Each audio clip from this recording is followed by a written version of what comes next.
Shalom. Selamat hari Minggu buat kita semua. Jemaat Tuhan yang terkasih di dalam Tuhan kita Yesus Kristus. Sebelum kita memulai kebaktian kita, marilah kita saat teduh sejenak.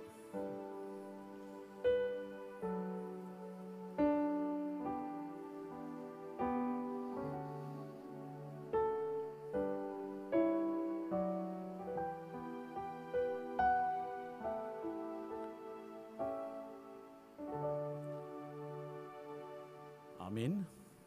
Kita angkat pujian dari Kidung Jemaat nomor 392, ayat 1 sampai ayat 3.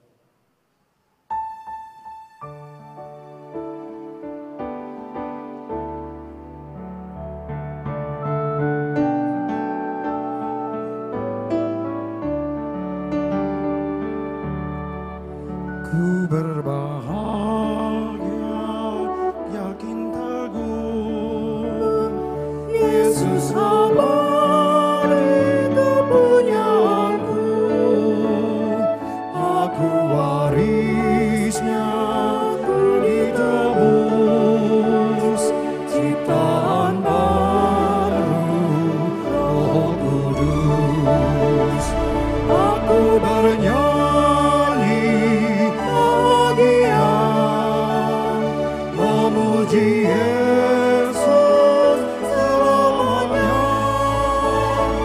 Aku bernyanyi bahagia, memuji Yesus selamanya.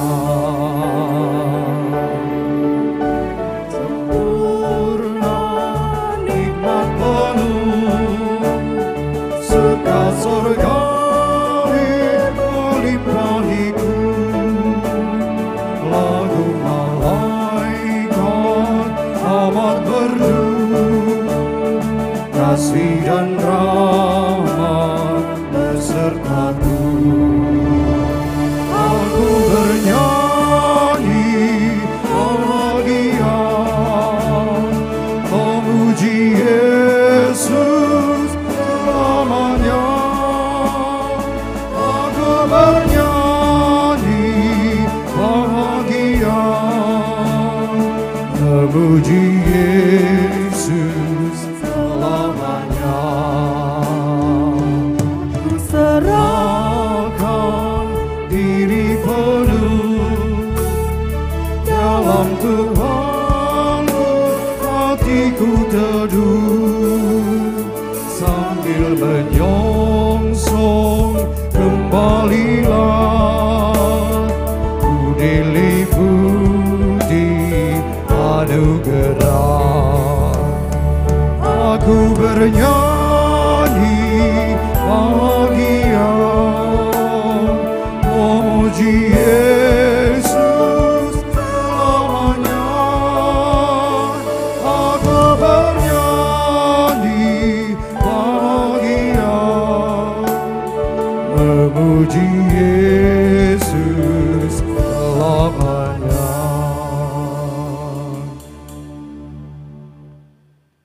Di dalam nama Allah Bapa dan nama anaknya Tuhan Yesus Kristus dan nama Roh Kudus, Halik langit dan bumi.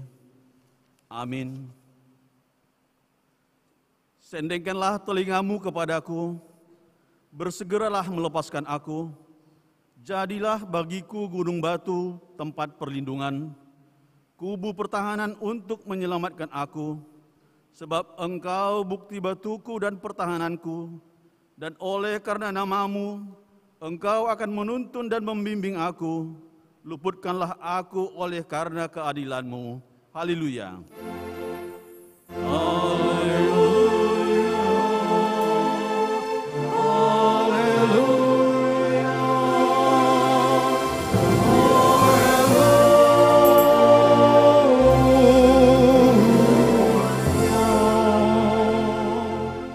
Berdoa. Ya Bapa kami yang di sorga, Engkau telah menyuruh anak-Mu Tuhan Yesus Kristus ke dunia ini untuk merusak pekerjaan iblis itu. Bangunkanlah kami dengan Roh-Mu yang kudus itu, agar kami jangan tertidur di dalam dosa kami, tetapi agar kami pada akhirnya memperoleh kemenangan, dan kami berdamai selama di dunia ini, sampai pada kehidupan yang kekal, di dalam Anak-Mu, Tuhan Yesus Kristus Tuhan kami. Amin. Kita memuji Tuhan dari Kidung Jemaat nomor 428 ayat 1 sampai ayat 2.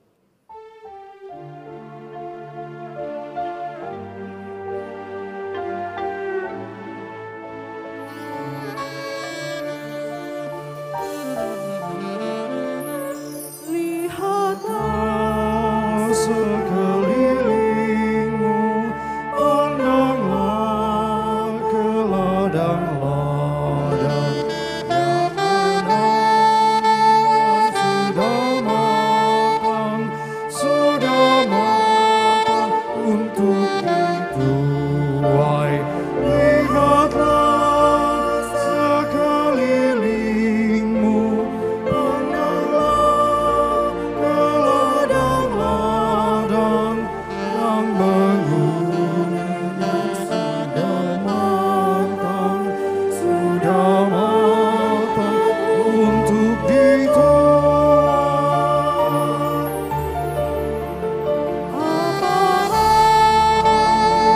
Ladang-ladang, apa yang perlu dituai? Ladang di seluruh dunia, manusia pelayannya.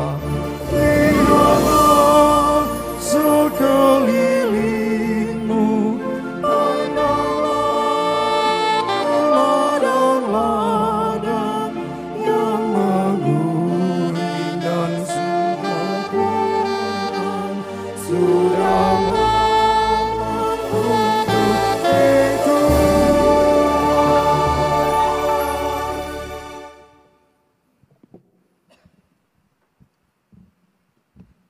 Kita mendengarkan firman Tuhan sebagai pendahuluan khotbah pada minggu ini yang tertulis di dalam 1 Korintus 3 ayat 1 sampai ayat 9.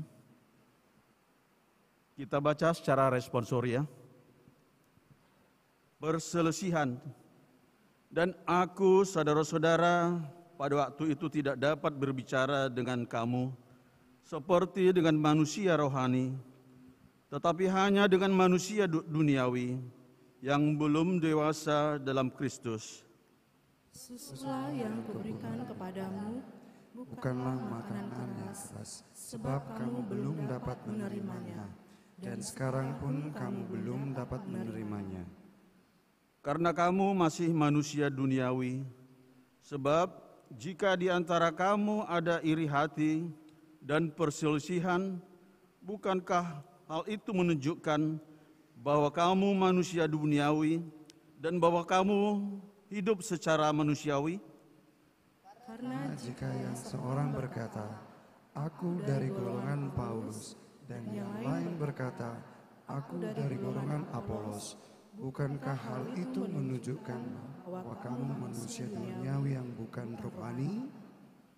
Jadi, apakah Apolos, apakah Paulus, pelayan-pelayan Tuhan yang olehnya kamu menjadi percaya, masing-masing menurut jalan yang diberikan Tuhan kepadanya?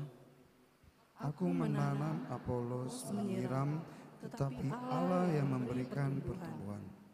Karena itu yang penting bukanlah yang menanam atau yang menyiram, melainkan Allah yang memberi pertumbuhan.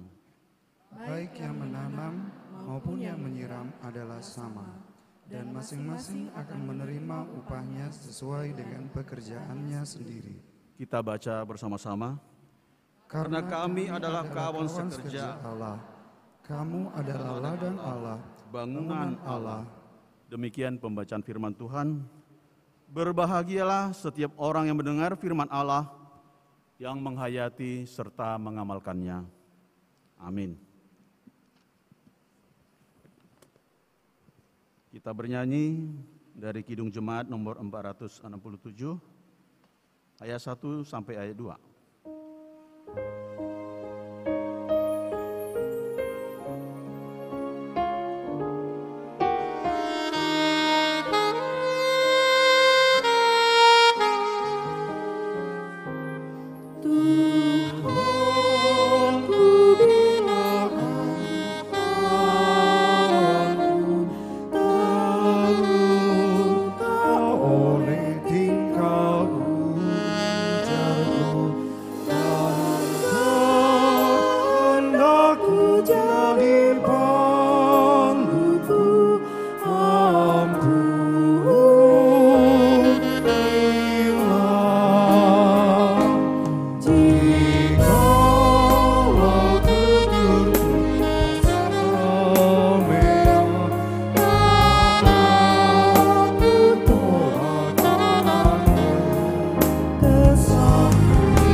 Saudara yang terkasih di dalam Tuhan Yesus Kristus, di dalam perjalanan hidup kita sepanjang hari-hari yang lalu, tentu kita tidak luput dari segala dosa dan perbuatan yang tidak menyenangkan terhadap saudara-saudara kita, keluarga kita, terlebih kepada Tuhan kita. Oleh sebab itu, dengan kerendahan hati marilah kita mengaku dan menyesali segala dosa dan kesalahan kita di hadapan Tuhan. Marilah kita berdoa sejenak.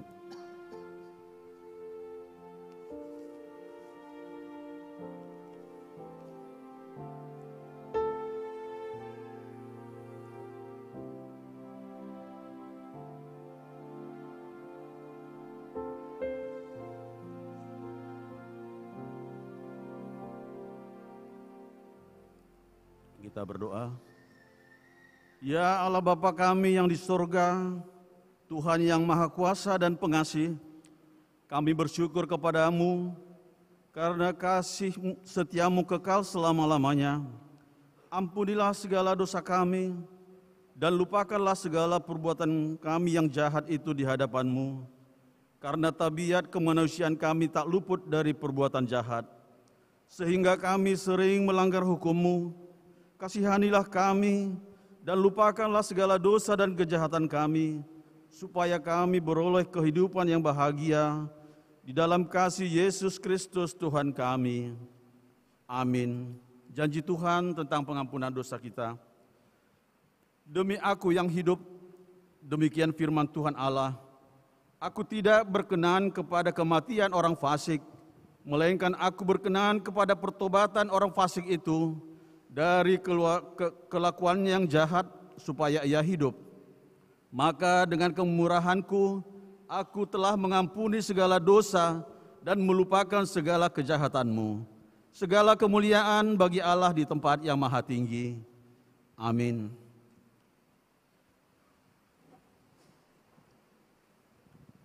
Kita bernyanyi dari Kidung Jemaat nomor 422 ayat 1 sampai ayat 2.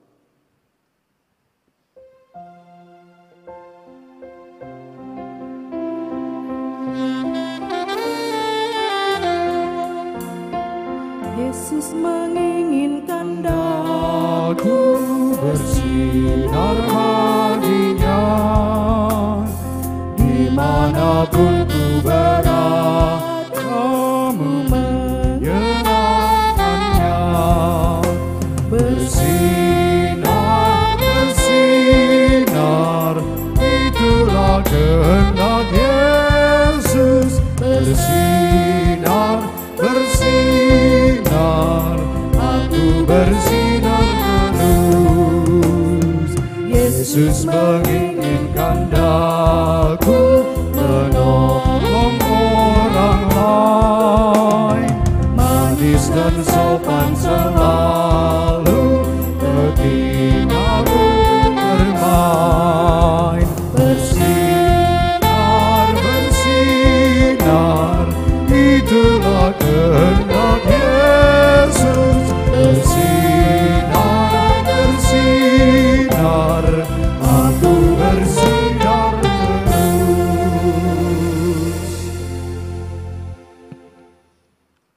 Firman Tuhan sebagai petunjuk hidup baru di minggu kita hari ini yang terambil dari Matius 22 ayat 37 sampai ayat 40. Jawab Yesus kepadanya, kasihilah Tuhan Allahmu dengan segenap hatimu dan dengan segenap jiwamu dan dengan segenap akal budimu.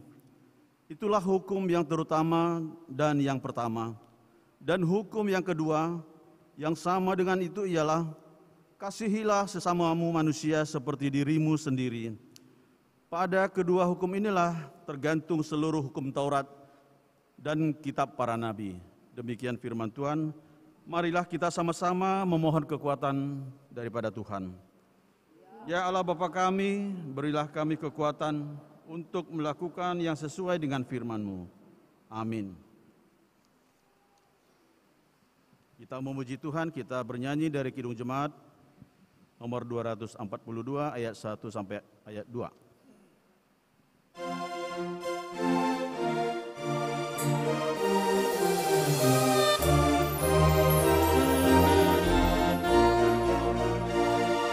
Muliakan Allah Bapa, muliakan Putranya, muliakan Roh Penghibur, ketiganya yang esa.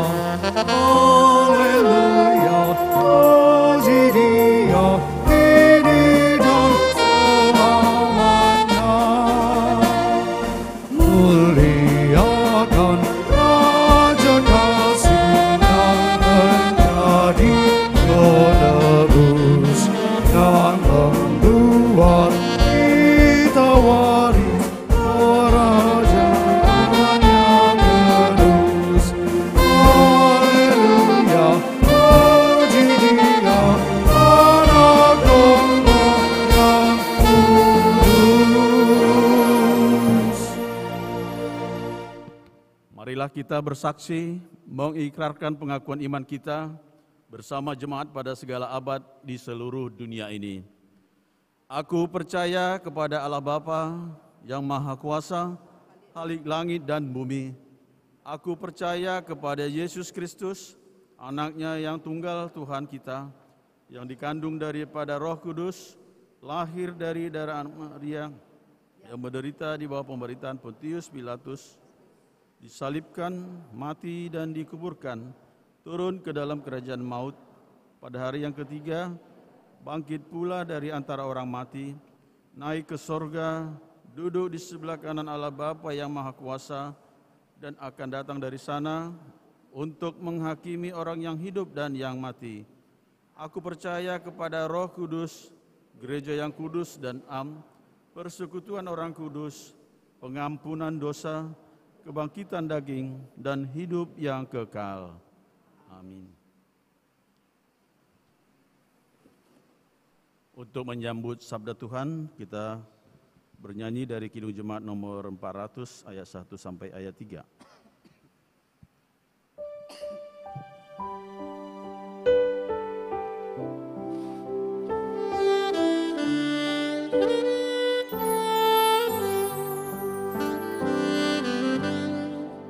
Kudaki jalan mulia, tetap doa, ku inilah tempat tertinggi dan teduh. Tuhan mantapkan langkahku, ya Tuhan angkat diriku lebih dekat kepadamu di tempat tinggi dan teguh. Tuhan mantapkan langkahku. Ku tidak akan mendekat di dalam bimbang dan gelap. Rinduanku, tujuanku, tempat yang tinggi dan teguh. Ya Tuhan, angkat diriku lebih dekat kepadamu di tempat tinggi dan teguh. Tuhan mantapkan langkahku. Ingin hidup yang benar, jauh dari tindak yang cemar. Umat kudus memanggilku ke tempat tinggi dan teguh. Ya Tuhan, angkat diriku lebih dekat kepadamu di tempat tinggi dan teguh. Tuhan mantapkan langkahku.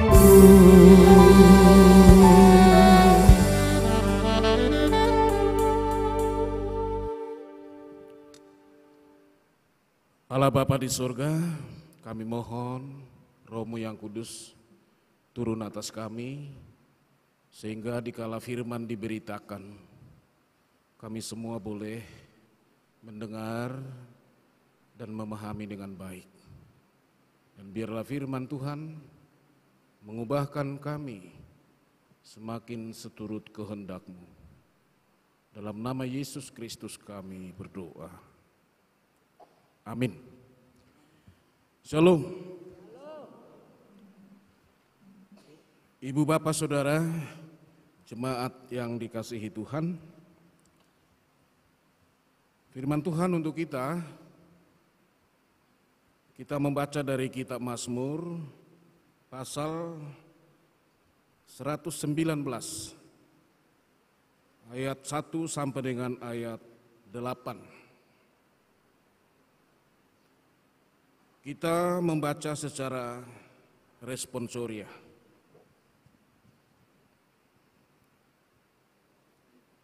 Bahagianya orang yang hidup menurut Taurat Tuhan. Berbahagialah orang-orang yang hidupnya tidak bercela, yang hidup menurut Taurat Tuhan. Berbahagialah orang-orang yang memegang peringatan-peringatannya, yang mencari Dia dengan segenap hati.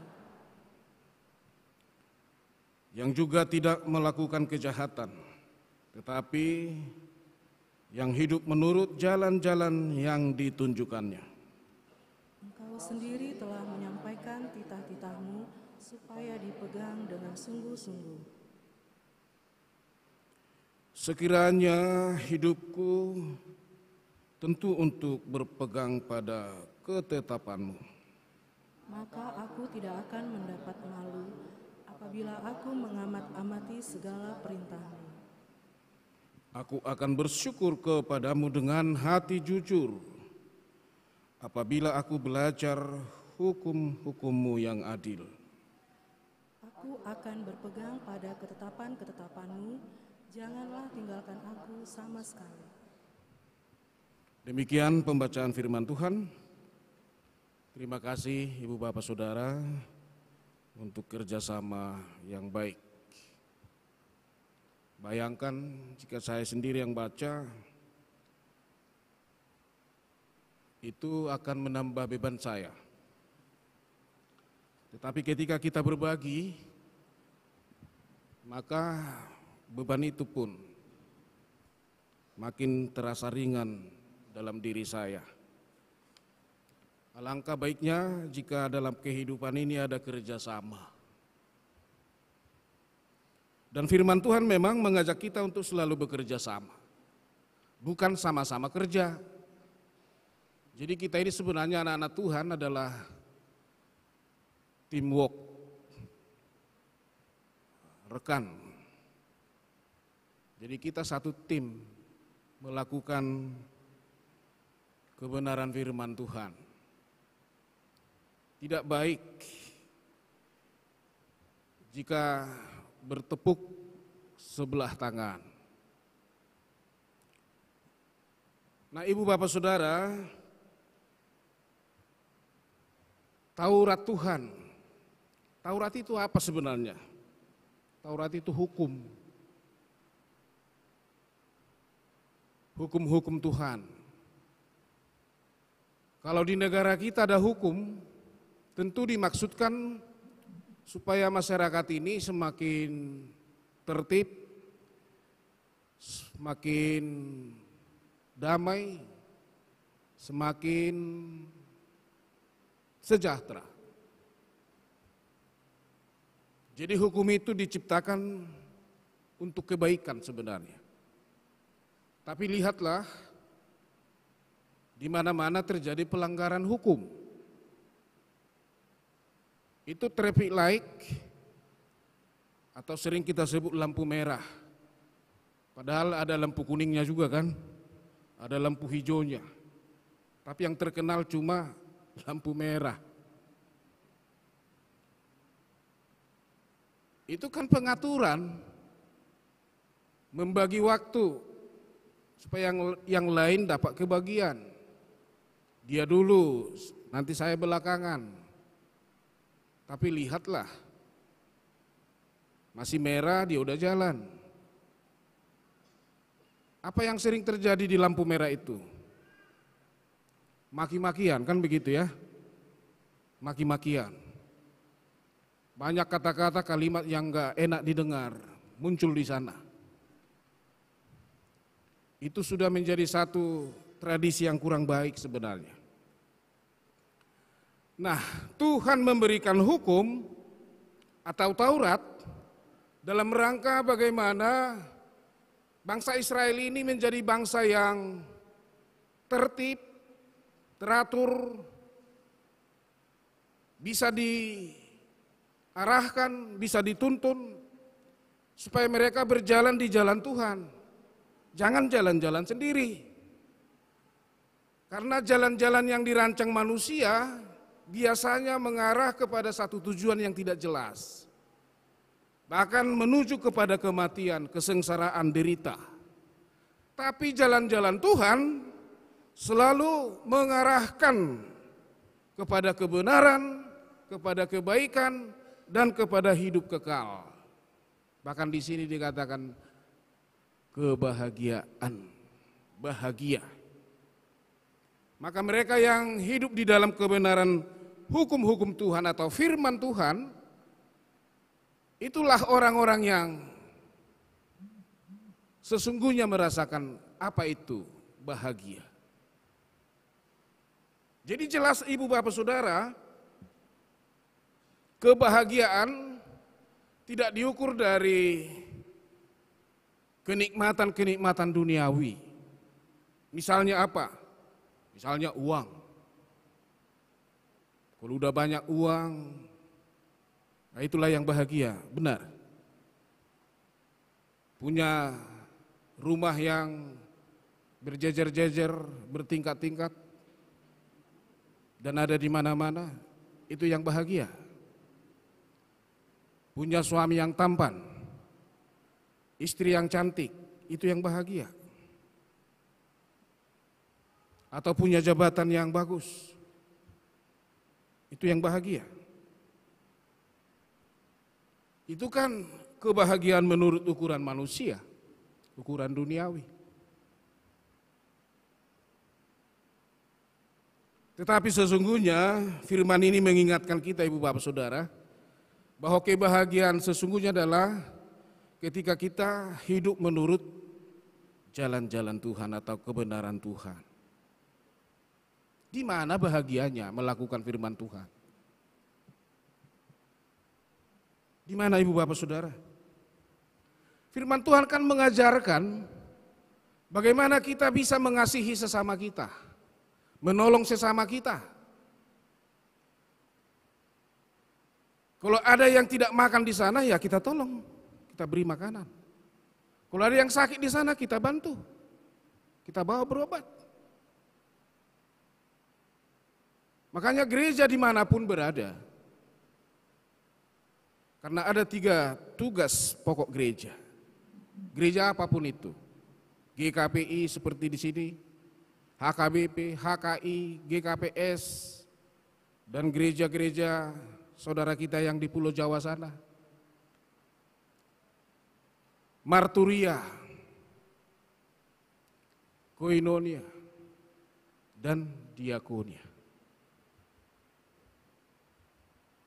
Ini yang 3 ini harus jalan bersama, gak boleh satu-satu, timpang. Gereja takkan bisa berdiri kokoh jika yang 3 ini diabaikan. Marturia itu artinya apa? Pemberitaan firman, pengajaran. Koinonia apa? Persekutuan, perhimpunan seperti ini. Lalu diakonia, menolong sesama. Menolong sesama.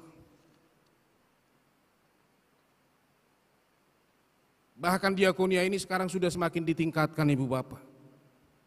Tidak lagi sekedar diakoni karitatif, ya kasihan, ya kasihlah, bantulah. Tapi sekarang gereja-gereja berdiakonia lebih kepada diakonia transformatif, mengubah. Jadi yang saya kasih bukan lagi ikannya, tetapi yang saya kasih adalah kailnya, biar kail ini dipakai mencari ikan. Makanya gereja-gereja sekarang banyak melakukan pendampingan hukum, ya kan? Kalau banyak masyarakat ini yang merasakan ketidakadilan, ya kan?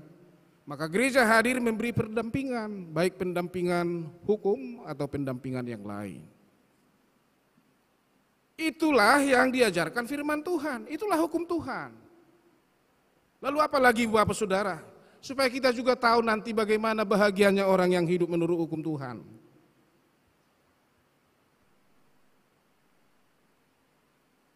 Kasihilah sesamamu manusia. Termasuk di situ Bapak, mengampuni. Karena inilah satu hal yang paling susah dilakukan manusia, mengampuni sesamanya. Mengampuni sesamanya.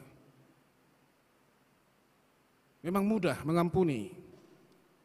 Coba tunjuk tangan siapa yang berani mengatakan mengampuni itu mudah. Apakah ini kebenaran? Saya kasih contoh.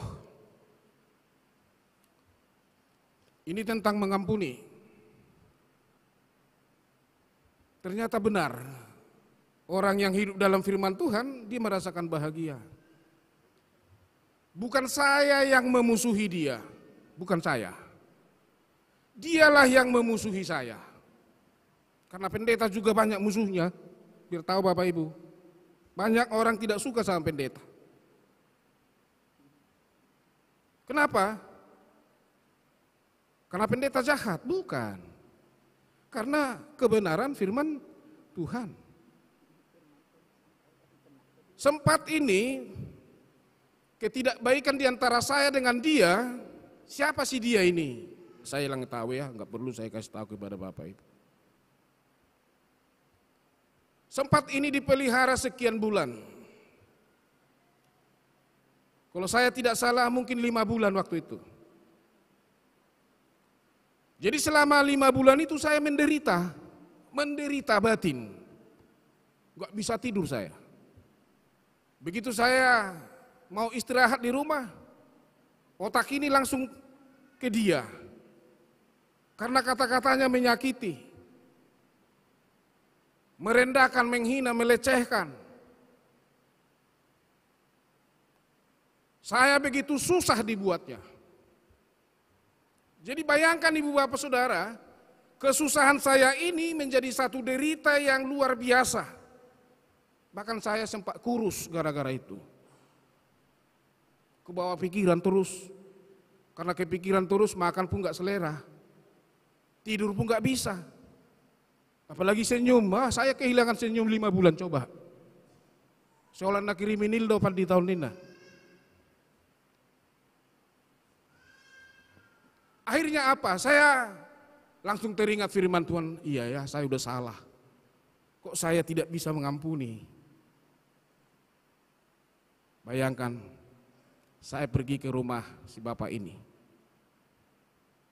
Ya dengan keraguan-raguan juga sebenarnya.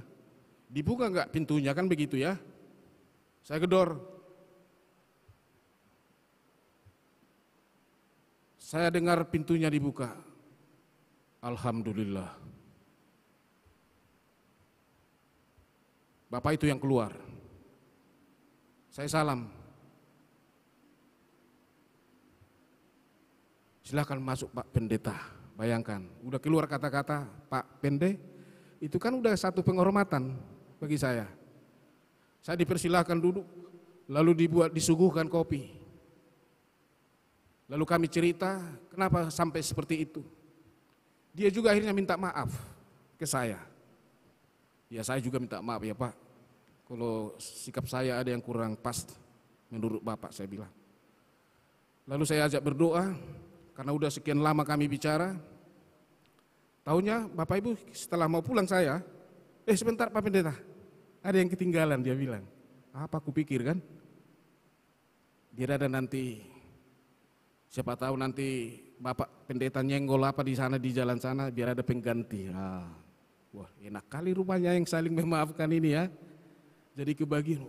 Sejak itu Ibu Bapak, tidur saya pulas, makan saya enak. Makan saya enak. Apapun lauknya, udah. Pokoknya masuklah itu semua.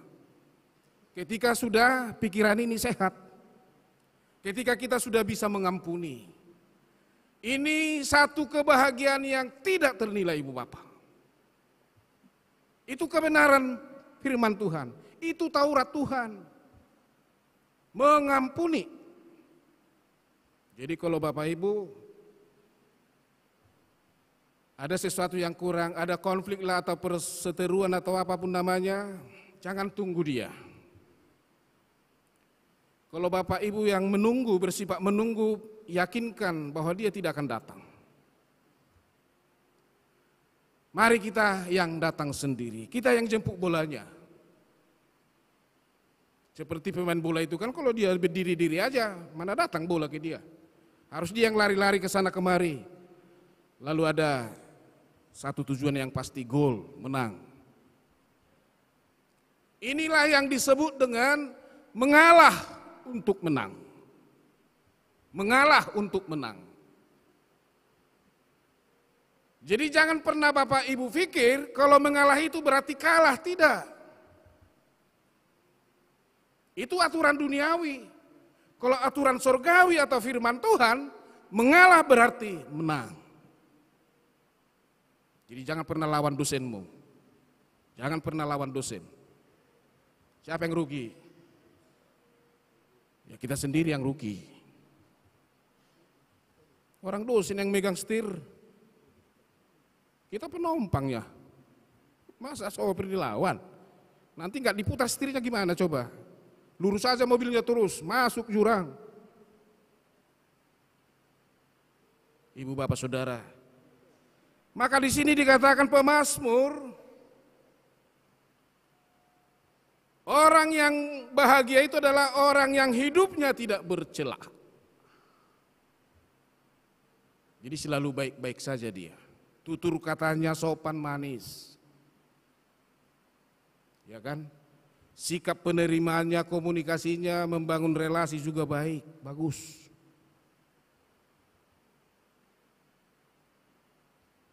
Bayangkan ketika kita berpapasan dengan orang di sana, dia langsung senyum, kalaupun dia tidak kita kenal, tapi kita melemparkan senyum, dia pasti hatinya senang.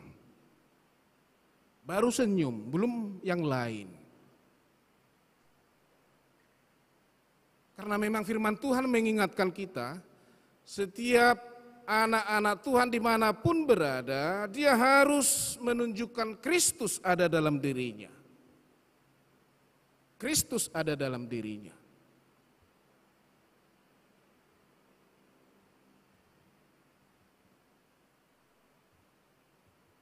Jadi mengalah ini sesuatu yang perlu kita bangun, Ibu Bapak. Merendahkan hati kita. 1 tahun yang lalu, ada warga jemaat saya, ini kejadiannya di Jakarta. Karena saya pindahan dari Jakarta ke sini. Dia datang ke rumah bersama mertuanya. Bukan istrinya, mertuanya. Mertuanya yang bicara ke saya. Ada apa Inang? Saya bilang. Ini emang Hela saya ini, menantu saya ini. Dia mau resign dari pekerjaannya. Kenapa resign? Kenapa ada niat seperti itu?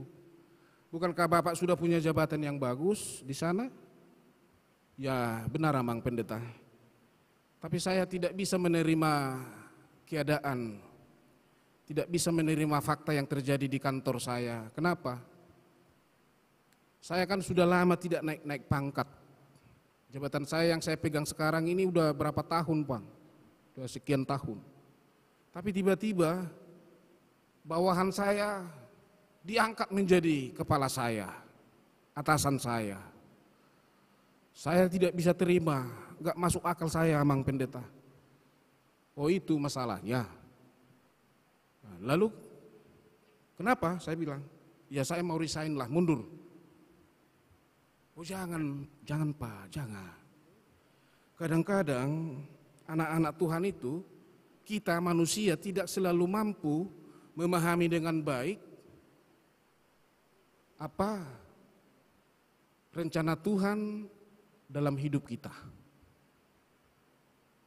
Kadang-kadang, ya bukan kadang-kadang, sering justru Tuhan memakai situasi sulit untuk membuat kita semakin mengenal Dia, memahami Dia. Saya katakan kepada Bapak ini, Amang harus bersabar. Kita harus bersabar, anak-anak Tuhan harus sabar. Akhirnya si Bapak ini tidak bisa berkata-kata. Mertuanya yang bilang, ya kita ikutilah apa yang dibilang pendeta. Gak berapa lama Ibu Bapak. Gak sampai 2 bulan, 1,5 bulan kemudian datang SK si Bapak ini. Kebetulan warga jemaat saya. Rupanya dia diangkat menjadi kepala cabang di 1 kabupaten. Jadi jabatan yang sekarang, yang baru, jauh lebih tinggi dari jabatan yang ditinggalkan. Bahkan dari komandannya tadi. Lalu dia bertelepon, gak datang lagi. Bertelepon dia ke saya, Amang terima kasih atas nasihat Amang. Jadi saya bersabar, rupanya inilah cara Tuhan memberi yang terbaik lagi kepada saya. Kepala cabang, coba. Ibu bapak saudara, hebat dia sekarang. Hebat dia. Nah itu cara Tuhan ibu bapak saudara. Justru di dalam kesulitan itu Tuhan mau menunjukkan siapa Dia, di mana, bagaimana kuasa karyanya dalam hidup kita. Jadi kalau ibu bapak saudara, khususnya anak-anak kami mengalami hal-hal sulit, sikap pertama yang harus kita lakukan adalah ya berdoa tentunya, lalu kita bersabar. Karena ketika Tuhan sudah menunjukkan karyanya, kuasanya, luar biasa bahagianya. Gak ternilai ibu bapak. Jadi bukan uang yang harus membuat kita bahagia. Bukan karena suami kita tampan baru kita bahagia, karena istri kita cantik kita bahagia. Kalau wajah ini berubahnya ini kan. Mana ada wajah, mana ada suami tampan terus sampai tua ada. Atau istri cantik terus dari muda sampai tua. Ada yang cantik terus? Mana ada? Buktinya saya. Dulu saya tampan. Gak tahu masih ada sisa-sisanya sekarang. Tapi sekarang lihatlah semeraut. Sursar. Jadi wajah ini bisa berubah. Kan begitu ya. Makanya melihat pasangan itu bukan dari wajahnya ibu bapak, khususnya anak kami. Hatinya dulu lihat. Bertanggung jawab enggak? Kalau wajahnya, ternyata saya yang pesek-pesek ini laku juga. Kalau dari hidung saya ini mana ada, mana laku-laku ini sampai sekarang. Tapi karena hatinya dilihat istri saya, oh, nah udah. Setia, bayangkan, setia. Bahagia ketika pasangan kita setia. Karena apa? Karena memang melakukan firman Tuhan. Dan kemudian dikatakan karena jalan-jalan Tuhan itu adalah jalan-jalan kebenaran, tidak menyesatkan, maka selama kita ada di sana, maka kita akan sampai ke tujuan kita. Ketika kita berjalan di jalan Tuhan itu seperti rel kereta api itu. Saat dia keluar dari rel itu maka dia enggak pernah sampai ke tujuan, bahkan celaka. Banyak meninggal ketika kereta keluar dari relnya. Celaka hidup kita jika keluar dari rel jalan Tuhan. Kita tidak akan pernah sampai kepada cita-cita atau harapan kita. Memang jalan Tuhan itu tidak selalu mudah. Kadang mendaki, kadang menurun, kadang di tepi jurang kita ini. Kita tidak perlu takut di sana ibu bapak. Makanya ketika ibu bapak saudara anak-anak kami berdoa, jangan doakan Tuhan jauhkan jurang. Mana ada? Dari mana kita nanti jalan? Karena jalan itu hanya di atas jurang itu. Jangan pernah doakan Tuhan jauhkan orang jahat, orang sirik, iri, orang cemburuan dari hidup saya. Mana ada? Gak bisa ibu bapak. Karena dunia ini adalah dunia di mana ada banyak persoalan. Yang kita minta kepada Tuhan adalah bukan menjauhkan si A, si B, si C, bukan. Tapi kita mintalah kekuatan dari Tuhan. Tuhan, kuatkan saya, mampukan saya menghadapi itu, menghadapi ini, menghadapi yang sana. Supaya saya juga tidak terpengaruh, tidak jatuh. Banyak godaan ibu bapak. Banyak sekali godaan. Pencuri ada di mana-mana. Masa meteran air pump saya pun dicuri, bayangkan. Meteran, entah mau direbus, dipanggang agak tahu. Hilang, apa-apa hilang. Lalu saya berdoa apa? Ya mungkin ada perlunya untuk dia. Bayangkan saya harus didenda 700.000 hanya 1 meteran air.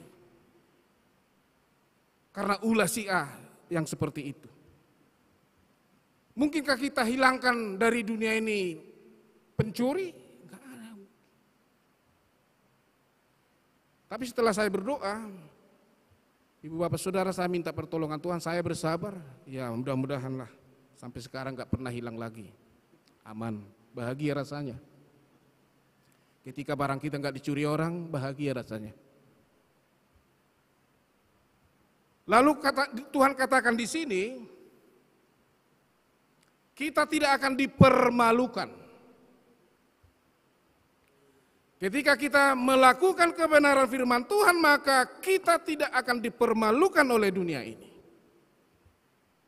Apalagi kita orang Batak, aduh hati-hati.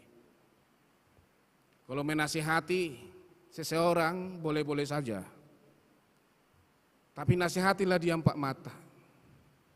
Jangan di depan banyak orang.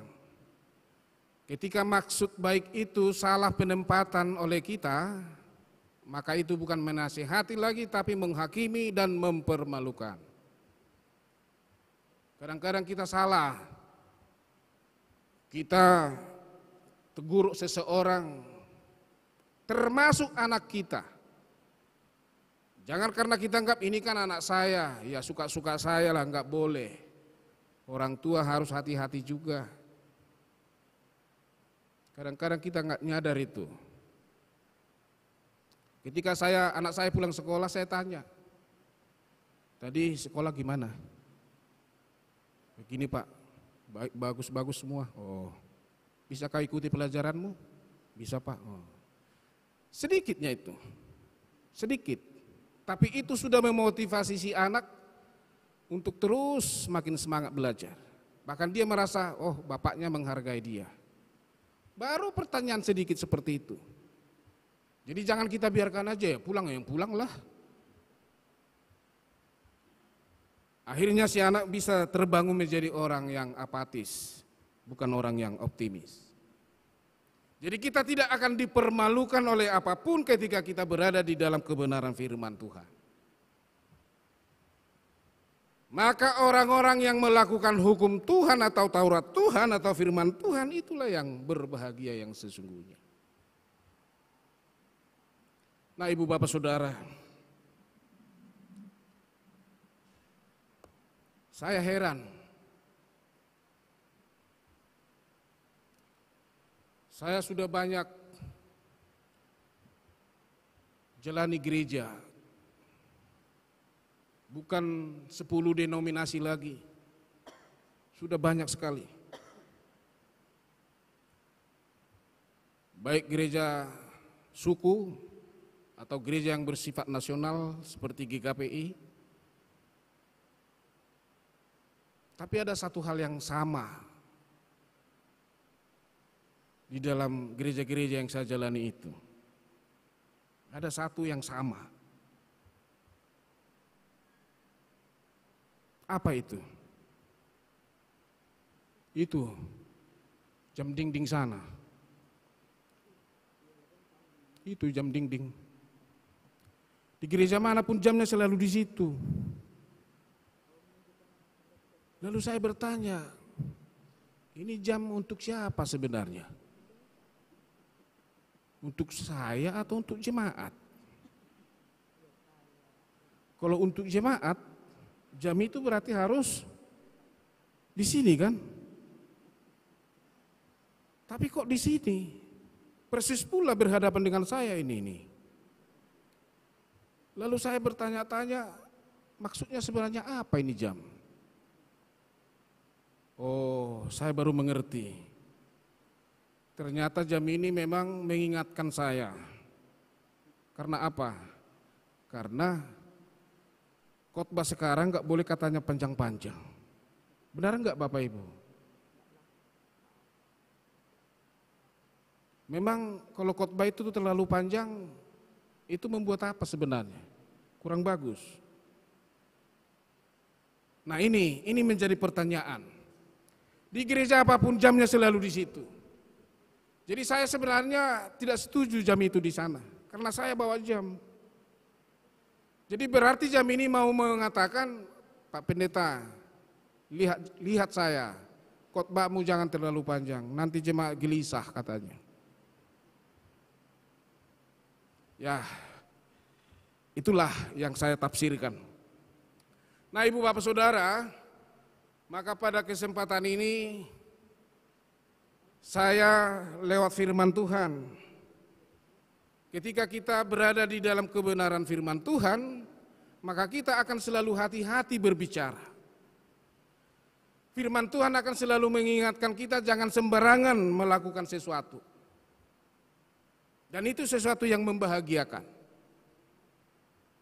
Coba Bapak Ibu buktikan sejauh mana kita melakukan kebenaran firman Tuhan, benar enggak bahagia kita rasakan. Mari kita uji, karena firman Tuhan juga boleh diuji. Benar apa enggak? Karena di sana dikatakan juga, ujilah aku, kata Tuhan. Karena kita kan manusia ini selalu pengen tahu terus, selalu bertanya terus. Maka Tuhan juga mengerti soal itu. Maka ujilah aku. Benar enggak orang yang hidup dalam firman Tuhan memang bahagia? Mari kita uji. Dan kita akan menemukan jawaban, oh iya benar. Jadi berhati, berlapang dada itu Ibu Bapak Saudara, satu hal yang perlu kita bangun. Mari kita melihat dunia ini semakin lebih luas lagi, jangan sempit kita berpikir. Mari kita berpikir jangka panjang juga. Seperti apa saya nantinya ke depan. Karena masa depan ditentukan dari sekarang. Sejak kecil saya bercita-cita jadi pendeta. Itu berarti dari kecil saya sudah mempersiapkan diri menjadi pendeta. Nah demikian juga Bapak Ibu Saudara, masa depan sudah harus bisa kita lihat, kita pandang dari saat ini. Dan itulah yang mau diarahkan Tuhan lewat firman ini, hukum-hukumnya ini. Kalau firman Tuhan mengatakan kasihi musuhmu, kasihi. Jangan hujat dia, jangan hakimi. Kalau firman Tuhan mengatakan tolong dia, ya kita tolong. Karena di dalam diri orang lain itu juga ada Tuhan. Dan jangan pernah berpikir orang yang kita tolong itu akan menolong kita satu ketika. Enggak mampu dia menolong kita. Ketika Bapak Ibu menolong saya, ingat saya tidak mampu membalas itu dengan apapun. Hanya dua dari saya. Jadi siapa? Untuk apa kita tolong dia? Karena di dalam diri orang yang kita tolong ada Tuhan. Dan ketika Tuhan itu yang kita tolong, maka Tuhan pun akan membalas itu kepada kita. Maka ketika pengemis datang mengetok rumah kita, jangan bukalah pintunya. Kasihlah apa yang bisa kita kasih. Karena Tuhan juga ada di situ. Dan Tuhan akan membalaskan itu kepada kita semua. Jadi banyak hal yang harus kita lakukan Ibu Bapak Saudara. Banyak hal. Dan jangan pernah ragu ketika kita melakukan kebenaran firman Tuhan. Jangan pernah ragu bahwa itu sesuatu yang menyesatkan. Tetapi ingatlah bahwa semua itu membawa kita kepada tujuan yang sebenarnya. Yaitu kebahagiaan lahir dan batin di dalam hidup kita.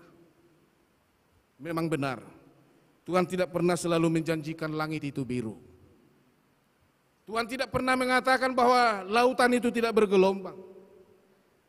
Tetapi ketika laut itu bergelombang deras, bergelora Ibu Bapak Saudara, justru di sanalah kita lihat bagaimana si pelancar berinovasi, berkreasi, luar biasa. Keahlian dia justru muncul ketika ada gelombang besar itu. Ketika ada kesusahan ini, contoh COVID kemarin, kita semakin disiplin gara-gara COVID. Masker. Sekarang di Jakarta kalaupun udah makin menurun apa ini COVID ini, orang masih tetap pakai masker. Sudah menjadi satu tradisi. Jadi kesulitan itu justru mendisiplinkan, membuat sesuatu yang baru. Jadi jangan hujat Ibu Bapak Saudara ketika kita berhadapan dengan kesulitan, kesusahan atau kesukaran. Tapi mari kita kelola kesulitan, kesukaran itu di dalam Tuhan. Dan itulah cara Tuhan mau membentuk kita. Bahkan Ibu Bapak, ketika di situasi sulitlah kita bisa makin mengenal siapa Tuhan itu sebenarnya. Kita makin kenal Dia siapa ketika situasi sulit melanda kita. Ketika kita gagal ujian, ya Tuhan, jadi panggil nama Tuhan kan? Nah itu Ibu Bapak Saudara, itu semua akan membawa kita kepada kebahagiaan. Jadi firman Tuhan ini sebenarnya tidak terlalu sulit kita pahami. Asalkan ada hati yang terbuka, menerima bahwa ini adalah kebenaran. Maka kita yang hidup di dalam kebenaran Tuhan akan merasakan dan melihat bagaimana kebahagiaan yang sesungguhnya itu nyata di sepanjang hidup kita. Amin Ibu Bapak Saudara. Tuhan memberkati kita, mari berdoa. Terima kasih ya Tuhan untuk firman ini. Engkau boleh mengingatkan kami bahwa hukum Taurat itu, firman Tuhan itu akan semakin membawa kami kepada kebaikan, mendisiplinkan kami, menertibkan hidup kami, supaya kami terbentuk menjadi anak-anak Tuhan. Terima kasih ya Tuhan. Kami tahu berjalan di jalan Tuhan itu tidak mudah. Tetapi Tuhan tidak akan pernah membiarkan kami berjalan sendiri. Tuhan selalu hadir memberi tuntunan dan pertolongan. Maka topanglah kehidupan kami dikala kami berjalan di dalam kebenaran Tuhan. Bahkan ketika kami berada di dalam situasi sulit, bahkan lebih dari itu kadang kami harus menderita. Tapi kami percaya firman Tuhan membawa kami kepada kebahagiaan yang sesungguhnya, baik di dunia ini maupun di surga nantinya.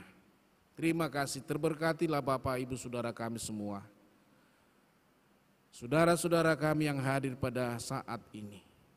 Apapun pergumulan mereka, tantangan yang dihadapi, semuanya itu Tuhan pakai untuk kebaikan mereka.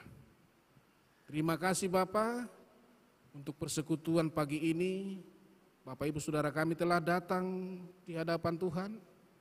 Maka itu semua menjadi satu kebaikan yang luar biasa bagi Tuhan. Dan itu menjadi satu pintu masuk bagi Tuhan. Bagaimana mereka berjalan di jalan Tuhan untuk menuju kepada cita-cita dan harapan mereka. Terberkati juga seluruh majelis di sini. Untuk Tuhan selalu memberi kekuatan kepada mereka, memberikan hikmat, sehingga di sini pun semakin terbangun cinta kasih yang dari Tuhan semakin nyata dalam hidup kami. Di atas permohonan ini ya Bapa, ampuni kami akan segala dosa-dosa kami. Dan doa ini kami sampaikan hanya di dalam nama Yesus Kristus Tuhan Juru Selamat kami. Amin. Mari kita respon firman Tuhan, Kidung Jemaat 415.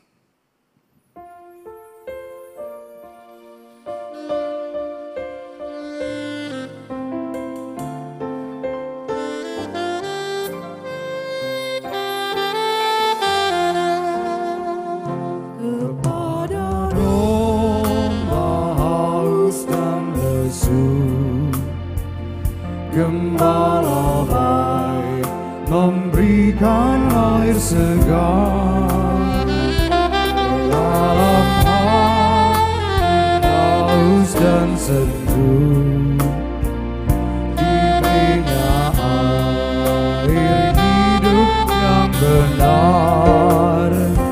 Oh Gembala, ku itu Tuhanku, membuat aku tenang bening, mengalir dalam sungai kasih-Ku, kuasa damai jelang bening.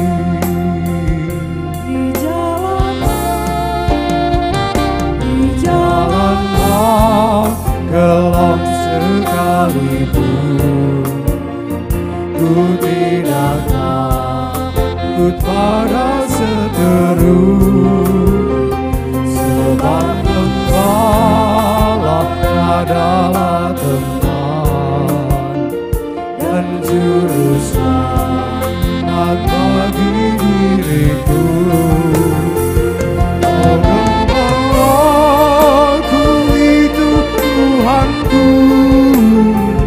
membuat aku tentram hening, mengalir dalam sungai kasih-Ku, kuasa damai jelang bening.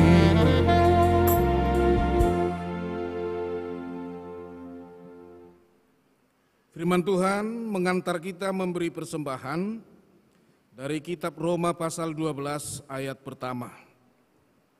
Karena itu saudara-saudara, demi kemurahan Allah aku menasihatkan kamu, supaya kamu mempersembahkan tubuhmu sebagai persembahan yang hidup, yang kudus dan yang berkenan kepada Allah. Itu adalah ibadahmu yang sejati. Amin, kita berikan persembahan kita.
berdoa. Ya Allah Bapa kami yang ada di sorga, kami mengaku dengan setulus hati, Engkaulah sumber segala berkat dan karunia dalam hidup kami. Di sini kami mempersembahkan kurban syukur kami kepadamu. Terimalah persembahan umat-Mu dan berkatilah menjadi alat kesaksian, persekutuan dan pelayanan jemaat-Mu ini. Jadikanlah hidup kami persembahan yang berkenan kepadamu, dan pakailah hidup kami untuk turut menghadirkan tanda-tanda kerajaan-Mu, kasih, keadilan, dan damai sejahtera di seluruh dunia ini. Bukalah hati kami oleh Roh Kudus-Mu, agar kami senantiasa mengucapkan syukur kepadamu. Di dalam nama Yesus Kristus Tuhan kami. Amin.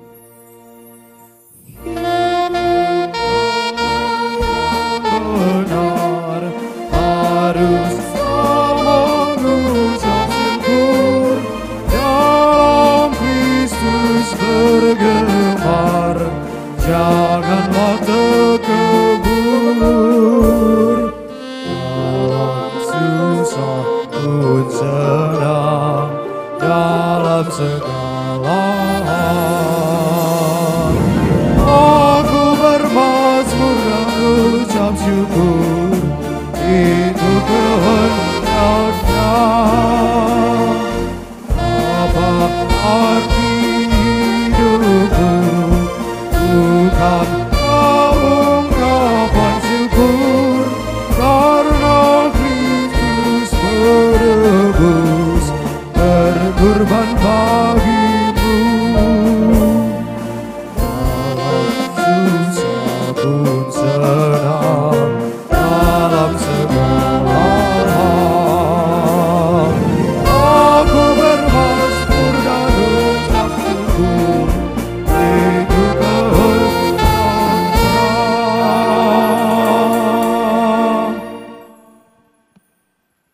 Bapa kami yang di sorga, dikuduskanlah nama-Mu, datanglah kerajaan-Mu, jadilah kehendak-Mu di bumi seperti di sorga.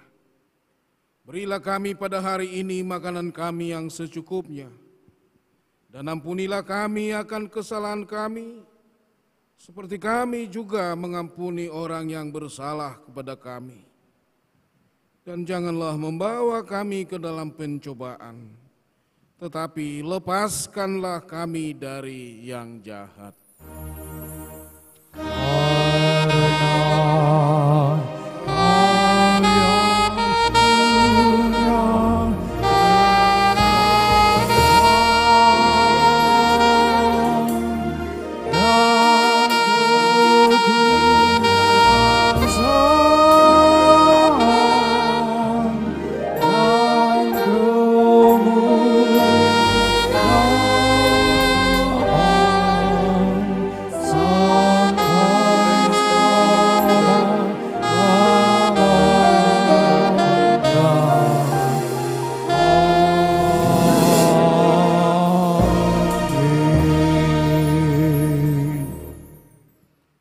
Jemaat yang dikasihi Tuhan, pulanglah dan terimalah berkat Tuhan. Tuhan memberkati dan melindungi engkau. Tuhan menyinari engkau dengan wajah-Nya dan memberimu kasih karunia.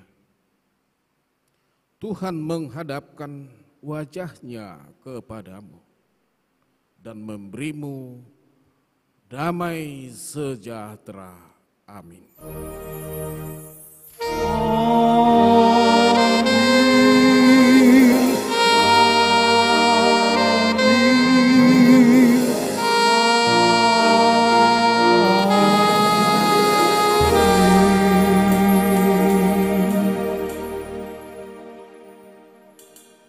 Salam.